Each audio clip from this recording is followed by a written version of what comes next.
भाऊ सखाराम एक मेहनती, ईमानदार और कर्तव्यनिष्ठ इंसान था।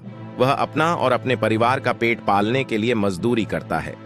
पत्नी भी उसका हाथ बटाती है कामकाज में। पति पत्नी चिंताग्रस्त हैं क्योंकि बेटी ब्याह के काबिल हो गई है। एक रिश्ता भी देखा है, लगभग सब तय है। लड़के वाले ब्याह की तारीख पक्की करने को कह रहे हैं, पर जब तक जेब में पैसा ना हो बेटी का ब्याह हो कैसे। भाऊ कई दिनों से अपने सेठ से कुछ रुपए उधार मांग रहा है, परंतु सेठ आज देता हूं, कल देता हूं कह के टाल रहा है।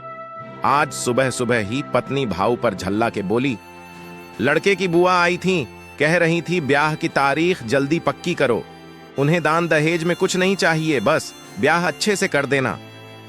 भाऊ भी सोच रहा था कहीं अच्छा रिश्ता हाथ से ना निकल जाए। आज तो सेठ से पैसे उधार लेकर ही आऊंगा। भगवान भी आज मेहरबान था गरीब पर।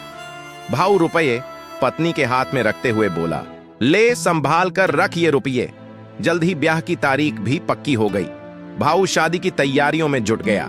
पत्नी ने सामान की सूची बना के दे दी। उसने सोचा जब पैसे पूरे देने हैं तो सामान शहर की ऊंची दुकान से ही खरीदना चाहिए।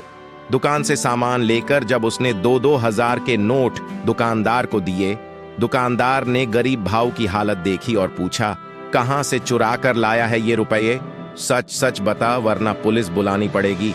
भाऊ कहता रहा, ये रुपये उसके ही हैं, पर उस गरीब की वहां सुनने वाला कोई नहीं था, क्योंकि उन सभ्य सलीकेदार लोगों के सामने भाऊ की औकात फटे हाल थी। वहीं दुकान पर खड़े तथाकथित सभ्य लोगों ने उसे पीटना शुरू कर दिया। लूटा पीटा भाऊ सोच रहा था क्यों सामान लेने वो इस ऊंची दुकान में आया। काश सामान बस्ती की दुकान से ही लिया होता तो आज ये दिन न देखना पड़ता। अब वो फिर चिंताग्रस्त था कि पत्नी को क्या जवाब देगा और सेठ का कर्जा कैसे चुकाएगा। गरीब सखाराम ये सब सोच सोच के रो पड़ा।